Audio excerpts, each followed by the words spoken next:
Let's pray. Our loving Father in heaven, we're thankful for life and the opportunity to meet as a class to review the content of the syllabus. Even as we're about to go into another session, we ask, dear God, as you go before us, grant us knowledge, wisdom, and understanding. Help me as a teacher to be able to explain clearly in such a way that my students will understand and be able to apply this knowledge in their exams. Bless them, keep them safe, help them to also continue their preparations for exams. For this is my humble prayer in Jesus' name. Amen. All right, so we're moving off from writing balanced chemical equations to ionic equations, right? So as you can see on my screen here, we have what is called an ionic equation being written out. Let me go quick. What did I do there? Oh, now I see that I switched the screen. All right, so we're going from the top. So basically, ionic equations, they show only the atoms or ions which change during a chemical reaction, right? And the ions or atoms can change in various ways, right? They have several ways highlighted there in the 4 points given. So we can have 2 ions in a solution which may join to form a precipitate. Now, precipitates are normally formed when you have 2 liquids combining, giving a solid. The solid that is made, that is called a precipitate, right? So the solid is insoluble. It's an insoluble compound within the solution. Then we may have 2 ions. They may form a covalent compound or what we call a molecule, right? And looking at the state symbols, you'll know what's happening with your ions in a compound. Thirdly, we may have an ion being discharged, meaning that it's going to form an atom. And then we can have an atom in its free state that may form an ion. So those are the 4 basic areas where you can have a change in a reaction. All right. Now, in the reaction, we have ions which remain unchanged. And we call those ions spectator ions because they're just there, they're not taking part in the reaction, right? And they remain in the solution during the reaction. So in front of us, we have the various steps we can use to write an ionic equation. Notice we have just about 4 steps. Yes, and then we go into our example. All right, so we have an example there in front of us. So the class is only you and I. You can see clearly, right? Yes, yes. Good. Now, remember I did send a list of ions and cations inside of your group. I'm sending it back in the group. They're going to be very helpful to see.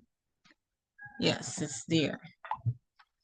So first of all, we begin to write a balanced equation for the reaction. That's the first thing you do.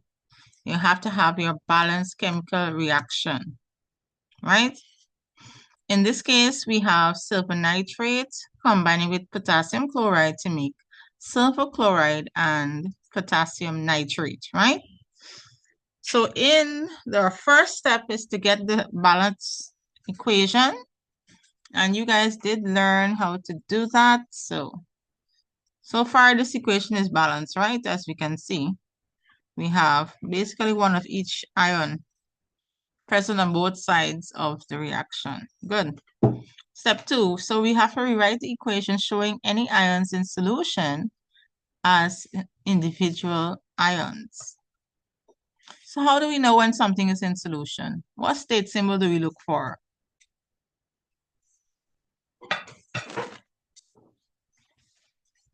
All right, so you know that offhand.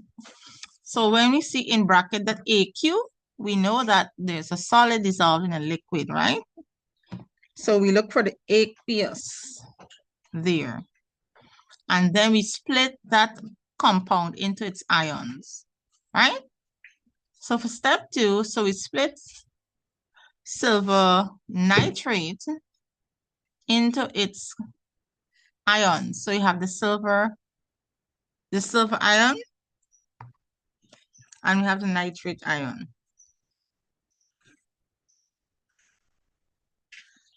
Right? Ag plus and NO3 minus. Right? Note, we have each ion, then you put a plus sign to combine them, right? To show that they're together. So from AgNO3, which is the compound, the chemical formula of the compound, we split it into its ions. We have Ag plus AQ, we have to put a state symbol there, plus NO3 minus AQ. Then we write back the plus sign for the next compound, which is potassium chloride. Then we split the potassium chloride into its ions. So we have Ki plus AQ plus Cl minus AQ. Then we bring down our arrow. And note, we have a solid. Notice it's a solid that's there, right? AgCl, AgCl. That's our precipitate. And how do we know it's a precipitate? Because we have that solid S symbol there. And precipitates are solids that are found in the solution. Any questions so far, Nikasi? No, miss. Good. So when we see that solid there, we write it back as it is. Note, we are only splitting the solutions into their respective ions. And then we have KNO3AQ, which is potassium nitrate. We have to split that and write it into its ions. So we bring down the plus sign, K plus AQ plus NO3 minus AQ. So that's our second step. So we write out, we are going to rewrite the equation showing ions in solution as individual ions. That's what we did. Then the third step, which is pretty simple, we cancel off the ions that remain unchanged. And so we look at what's on the left-hand side of the arrow and what is on the right-hand side of the arrow. And any ion that remains the same, we cross them off. So if you look, the first one to cross off is the NO3 minus AQ ion. It's there on the left-hand side, it's there on the right-hand side. So draw a line through it. The next one is K plus AQ. Right-hand side has K plus AQ. We draw them off, right? Draw a line straight through. On our fourth step, we write what remains. So what remains is our silver ion and our chloride ion, and they combine to give us silver chloride in a solid state. So we have the two ions in their aqueous state, and then we have the compound that is made, which is the precipitate AgCl in a solid state. That's a very nice simple example there. Any questions, Takasi? No, miss. You notice that you got to know your ions to do this part, so you need to continue memorizing ions, right?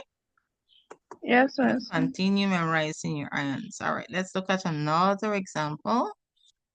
So we have example number 2. All right. So in this our example, our first thing we start off with is our balanced chemical equation. So at the top there we have sodium carbonate reacting with sulfuric acid to give you sodium sulfate, carbon dioxide gas, and water. Right? Good. All right, so the second step is what? What is the second step, Nakasi? Can you remember?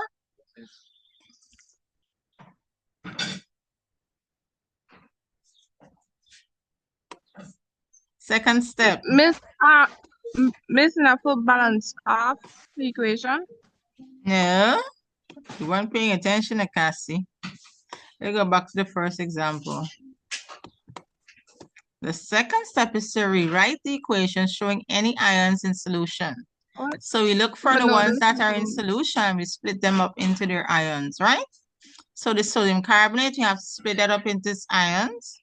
The the sulfuric acid, we split that into its ions, right? And also, we have to split the sodium sulfate into its ions. And the rest, we have gas and liquid, so we write them back as they are. Right, so step 2 shows us there. So notice we have Na2CO3 in the chemical formula for sodium carbonate. But notice it's 2 sodium, right? Ions there. So we write a 2 in front of the ion. So it's going to be 2Na plus Aq to represent the sodium ion. Then we write the carbonate ion, CO3, 2 minus Aq. Then we go over to, we put the plus sign and we go over to the sulfuric acid. Notice it's H2. So we put a 2 in front of the ion for hydrogen, the hydrogen ion. So it's 2H plus Aq plus SO4, 2 minus Aq. Then we bring down our arrow. 2Na plus Aq plus SO4, 2 minus Aq plus, we write back the carbon dioxide as it is, CO2, gaseous state, plus H2O, liquid state. And then the third state, we have to delete or cross off the ions that look the same or are unchanged, right? So we notice here that we had to cross off the sodium ion from the left-hand side of the arrow and the right-hand side of the arrow. Then we could have also taken off the sulfate ion SO4, 2 minus, draw a line through them. And then we write what is remaining. So we're left with CO3, 2 minus Aq plus 2H plus Aq. And then we have our carbon dioxide gas plus water liquid state. Any questions on that one, Nikasi? No, Miss, excuse me, Miss, what do AQ mean? Aqueous. It means that you have a solid dissolved in the water. So you have 4 state symbols: gas, liquid, solid, and aqueous. Good.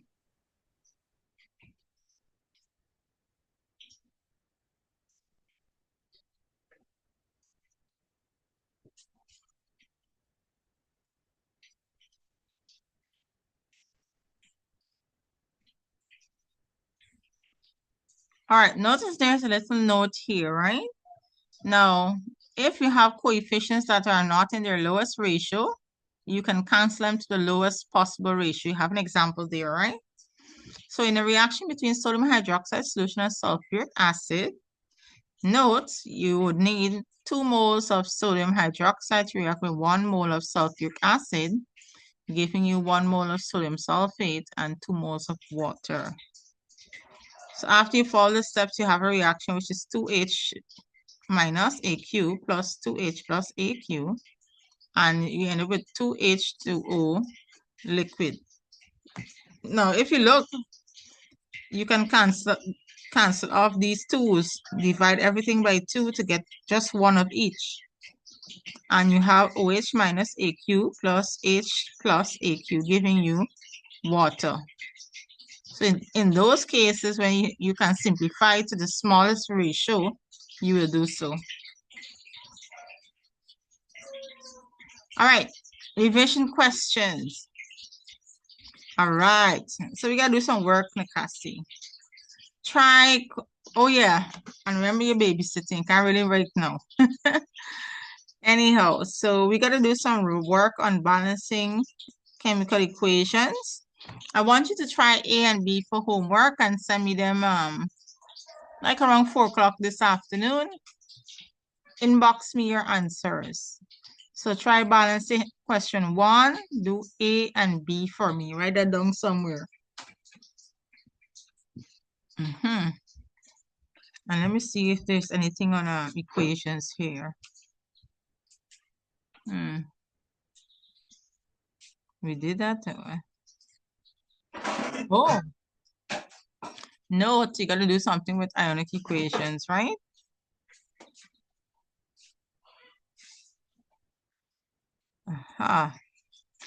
So for question 4, it says write the ionic equation for reactions in 1A and 1C. I want you to try these first two. Number 1A, that's this one here. Bromine reacting with potassium iodide to give you potassium bromide and iodine. Let's say 1A. Is that the right one I'm looking at? 1A.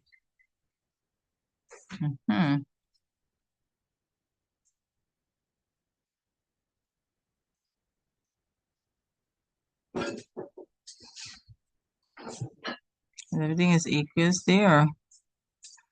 And look right. Anyhow, you can try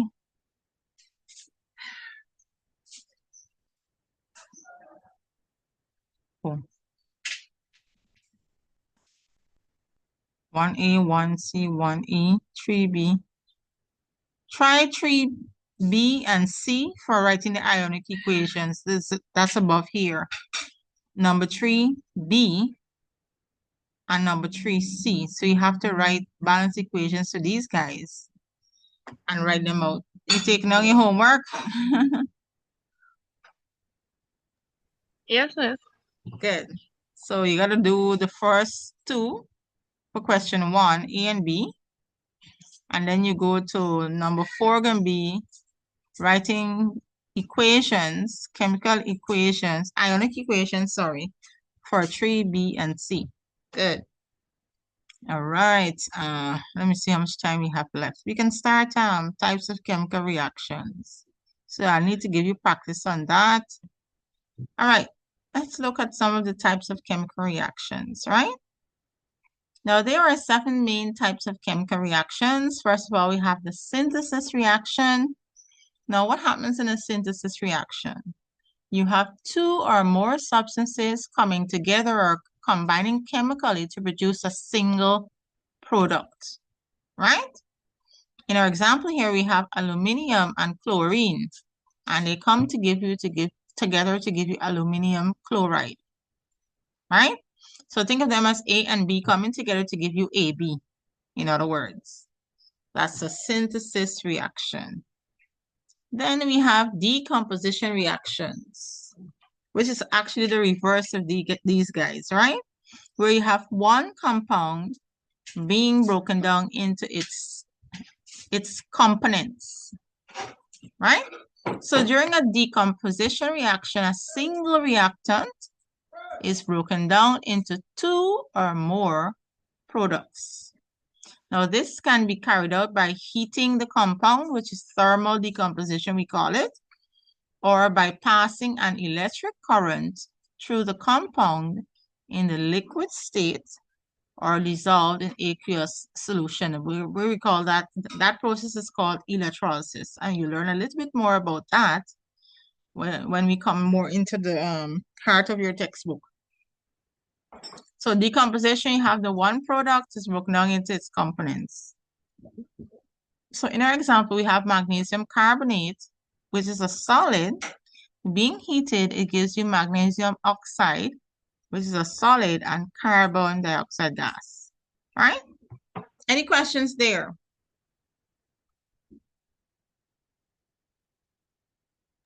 No, miss. Good. All right, so we go on to the third one, single displacement reaction. All right, and we're going to stop there at single displacement reaction. So during a single displacement reaction, we have an element in its free state, what we call its uncombined state. It takes a place or displaces another element in the compound. So we have an element that's uncombined, and we have a compound, and that element that is uncombined pushes out one of the elements and takes its place. It's like two dance partners.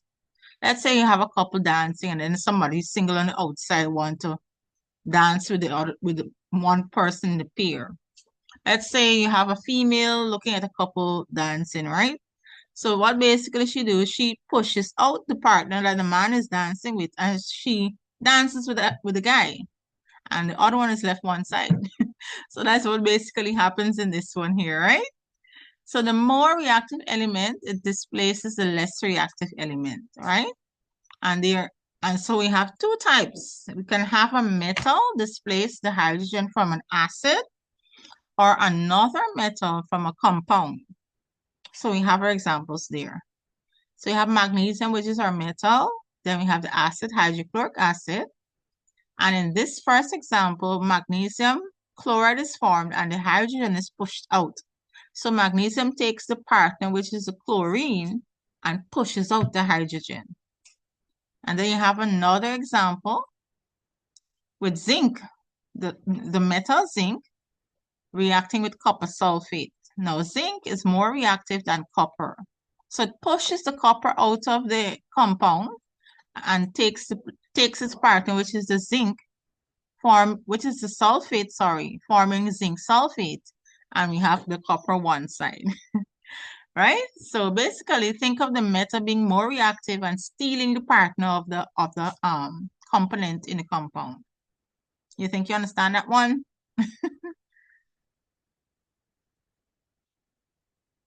Hello? Yes, miss. Good. All Yes, right, miss. good. You can always read this over, and if you have questions, you bring it for next class.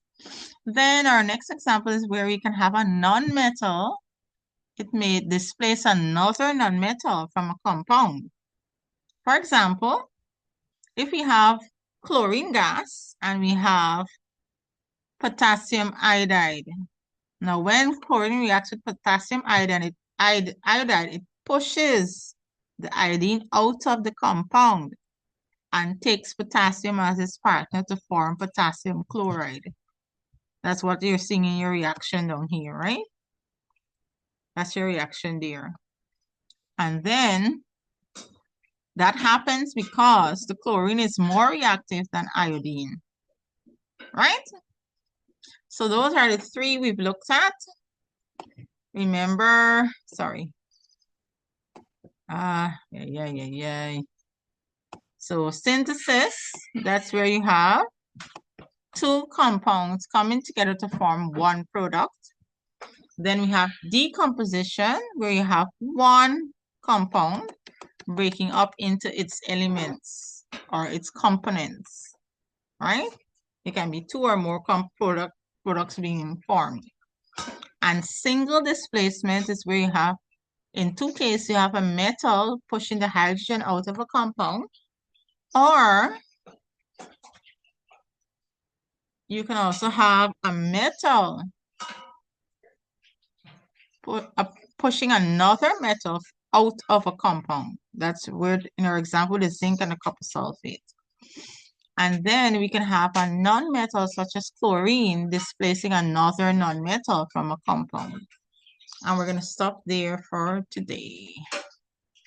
Any questions? No, miss. My son keep answering for you. All right, so Nakasi, you have homework, right? Please send them to me by 4 o'clock today Yes, so we miss. can wrap up. Yeah, and we'll go through that. So we're gonna stop here today. Yay.